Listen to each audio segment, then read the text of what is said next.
Selamat malam Bapak Ibu Saudara yang dikasihi Tuhan. Biar kiranya malam hari ini Anda dalam keadaan sehat dan bahagia selalu. Oke, setelah kita berdoa bersama, ada satu pelajaran yang ingin saya bagi buat kita semua sehubungan dengan ibadah di rumah. Nah, kita semua pasti tahu semenjak COVID-19 ini mewabah, kita dianjurkan oleh pemerintah untuk beribadah dari rumah.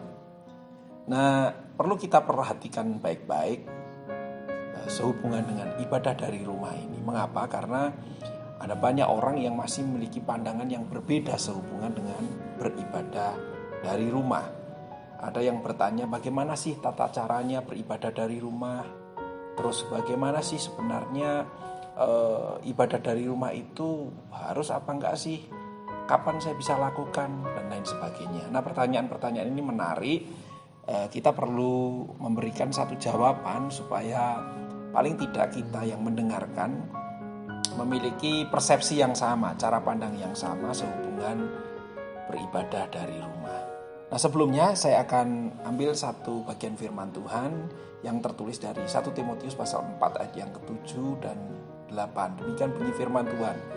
Tetapi jauhilah tahayul dan dongeng nenek-nenek tua. Latihlah dirimu beribadah. Latihan badani terbatas gunanya, tetapi ibadah itu berguna dalam segala hal karena mengandung janji, baik untuk hidup ini maupun untuk hidup yang akan datang. Nah, Bapak Ibu Saudara, dalam teks yang baru saja kita baca, Paulus memberikan nasihat kepada Timotius, seorang gembala sidang muda yang menggembalakan jemaat di Efesus, untuk agar dia menjadi hamba Tuhan yang selalu melatih dirinya beribadah. Dan latihan beribadah itu berguna dalam segala hal. Nah, dalam ayat ini Paulus sedang berbicara tentang pentingnya kita melatih diri kita beribadah. Kata beribadah di situ dalam bahasa aslinya sebenarnya punya pengertian kesalehan. Jadi Paulus menginginkan supaya Timotius selalu melatih dirinya untuk hidup saleh. Nah, hidup saleh itu salah satunya dilatih melalui ibadah. Saudara tidak akan pernah mengerti bagaimana belajar hidup saleh kalau saudara tidak melatihnya melalui ibadah. Nah, ibadah itu punya manfaat dalam segala hal, Paulus mengatakan, dan punya janji di sana, baik untuk hidup ini maupun untuk hidup yang akan datang. Jadi prinsipnya bahwa kita perlu melatih diri kita untuk hidup saleh melalui ibadah-ibadah kita. Jadi ibadah dari rumah yang kita lakukan itu adalah salah satu cara untuk kita melatih diri kita untuk hidup saleh. Untuk hidup saleh di hadapan Allah dan di hadapan manusia. Jadi jangan kita menganggap remeh ibadah dari rumah itu. Ibadah dari rumah itu penting sekali. Namun ada hal yang perlu saudara dan saya perhatikan, bahwa ketika kita beribadah dari rumah, ada 3 prinsip yang perlu kita perhatikan. Nah, prinsip ini penting untuk saya dan saudara pegang agar ketika kita melatih kesalehan hidup kita melalui ibadah dari rumah itu, kita tidak salah. Nah, prinsip yang pertama yang perlu kita perhatikan adalah bahwa beribadah dari rumah itu bukan merupakan jeda karena musim pandemi. Ingat itu. Beribadah dari rumah itu bukan merupakan praktek jeda karena virus COVID-19. Nah, ada banyak orang yang berpikir bahwa ini ibadah dari rumah karena ada virus. Jadi nanti kalau sudah tidak ada virus, ya kita tidak perlu lagi ibadah dari rumah, ya. Nah, ini keliru, pandangan yang keliru. Nah, ibadah dari rumah itu harus dilakukan senantiasa, entah ada virus, entah tidak ada virus. Nah, dari pengalaman yang kita alami hari-hari ini, saudara bisa merasakan bahwa ketika saudara beribadah di rumah, atau beribadah dari rumah, saudara bisa beribadah bersama-sama dengan keluarga saudara. Ya, istri, anak, ya, bahkan sama cucu. Ya, tanpa terkecuali ya. Bisa sama-sama. Nah, ini sesuatu yang menarik yang perlu kita perhatikan, Bapak Ibu Saudara. Jadi rupanya Tuhan izinkan peristiwa pandemi ini dengan tujuan supaya kita ini bisa mengumpulkan seluruh anggota keluarga kita untuk kita beribadah bersama-sama.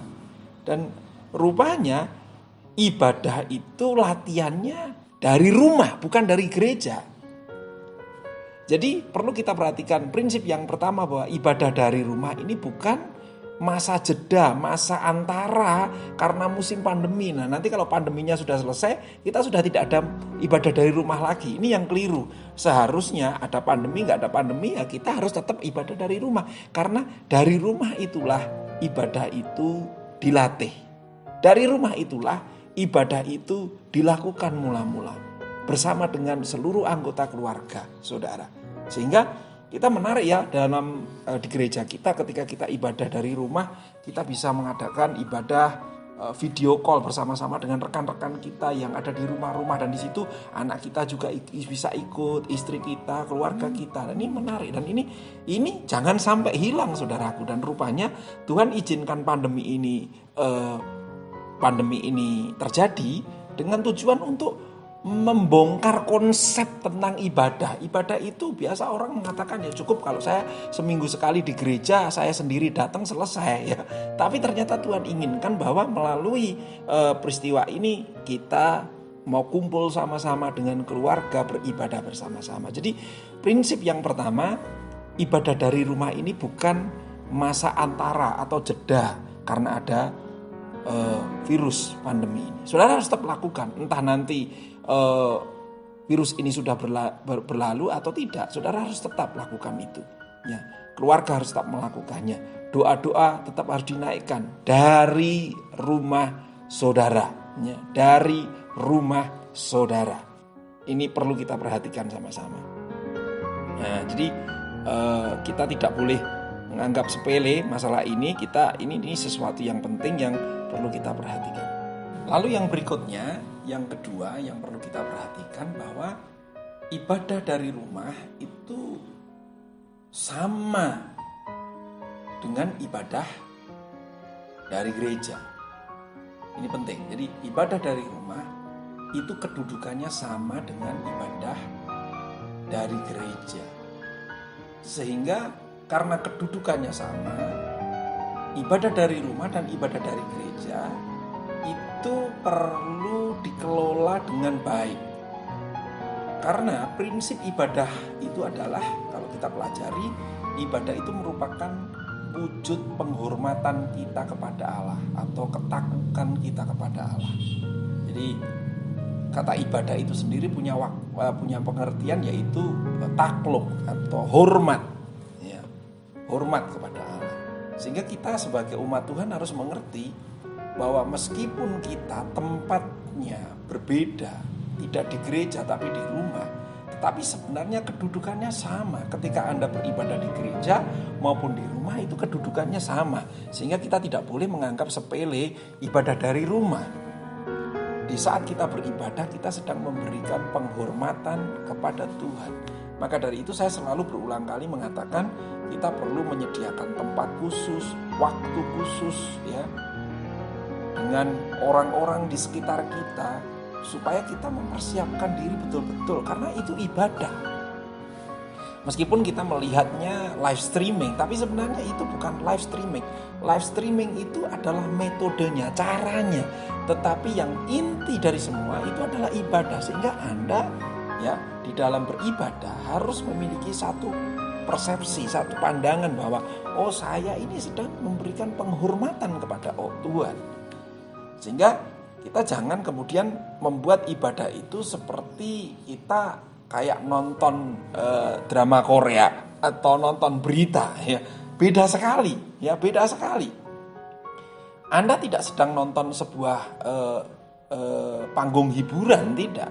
Saudara tidak sedang melihat satu entertainment ya, satu penghiburan, tapi saudara sedang beribadah. Di situ Anda diajak untuk berinteraksi. Ya. Anda tidak boleh diam, tidak boleh pasif, tapi Anda berinteraksi. Ya, kalau Anda lihat drama Korea saja, Anda bisa sampai nangis-nangis ya. Nonton sinetron bisa sampai nangis-nangis, tapi dalam ibadah kita seharusnya lebih dari itu ya. Apa itu?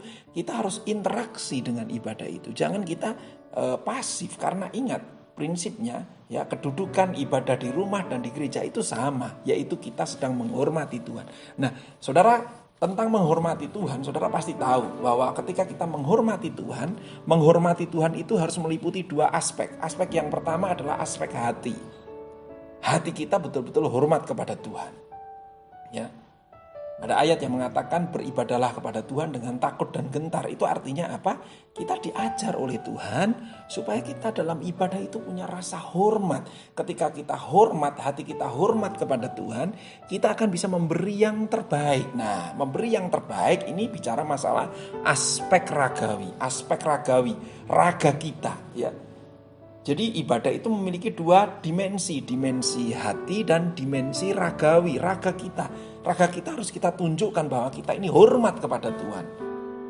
Ada orang yang berkata, yang penting kan hati saja. Ya belum tentu ya, belum tentu. Ingat, apa yang keluar dari hati kita itu akan terwujud dalam praktek kehidupan kita sehari-hari. Sehingga ketika saudara beribadah dari rumah, lakukan dengan hormat, baik itu hati maupun ragawi saudara. Saudara betul-betul ragamu itu raga yang hormat. Saya tidak perlu menjelaskan banyak tentang raga yang hormat itu bagaimana. Saudara sudah tahu sendiri. Tetapi ada banyak orang Kristen yang menganggap ini live streaming atau nonton ini hanya sekedar nonton biasa. Enggak, ini ibadah. Dan ibadah itu memiliki satu hal yang penting, di dalamnya itu ada penghormatan kepada Allah. Dan itu harus kita lakukan. Jangan saudara melakukan ibadah dari rumah tetapi tidak ada penghormatan. Nah, ini yang repot. Jadi dari hati harus ada rasa hormat, raga kita juga harus punya rasa hormat. Sehingga ibadah kita ini lengkap, berkenan kepada Allah. Jadi kedudukan ibadah yang ada di rumah maupun di gereja itu sama ya, sama. Makanya hormatnya juga harus sama. Jangan berbeda. Jangan saudara di rumah ibadah sambil makan kacang. Nah, ini repot saudaraku ya. Repot itu kayak sama saudara nonton sinetron gitu ya. Nonton sinetron. Kalau nonton sinetron enggak apa-apa, karena saudara ya, sinetron yang saudara lihat itu ya bukan merupakan suatu liturgi yang mendorong saudara untuk menghormati ya. Ini ibadah. Jadi kita perlu sama-sama hormat. Kemudian yang ketiga, yang terakhir dalam pelajaran singkat ini, nah dalam ibadah dari rumah ini kita harus mengerti bahwa ibadah dari rumah itu perlu sungguh-sungguh memberikan dampak nyata. Jadi ibadah dari rumah itu harus memberikan dampak yang nyata. Dampaknya adalah terutama adalah bagi sekeliling kita, orang-orang di sekitar kita. Jadi saudara tidak salah sih ketika Anda menyanyi, memuji Tuhan. Ya itu Anda sedang menceritakan kepada orang lain bahwa Anda punya Allah yang besar. Dan itu memberi dampak bagi orang lain. Bahkan kalau misalnya waktu Anda ibadah di rumah ada tamu ya, tamunya diminta untuk bisa sebentar nunggu. Dan ketika Anda beribadah, saudara, tamu itu mengerti, oh ini ibu, ini bapak ini sedang beribadah, mendengar pujian saudara. Jadi dalam ibadah kita dari rumah sebenarnya mengandung aspek dampak, yaitu dampak misi menjangkau banyak orang. Dan mari kita perlu kembangkan ini sehingga betul-betul kita persiapkan ibadah kita ini dengan sebaik-baiknya. Karena ingat, ibadah saudara memberi dampak. Lingkungan saudara, orang-orang di sekitar saudara memperhatikan saudara ketika beribadah. Kalau kita ibadahnya itu sak-sae, orang juga akan melihat, oh orang Kristen aja kalau ibadah sama Tuhan sak-sae seperti itu. Nah, mereka tidak menghargai Allah kita yang kita sembah karena perilaku kita yang salah dalam ibadah. Maka dari itu, jangan tinggalkan pertemuan-pertemuan ibadah meskipun dari rumah, luangkan waktu sebaik-baiknya sehingga ibadah kita ini menjadi ibadah yang berkenan kepada Tuhan. Salam berkat, berakar kuat. Amin.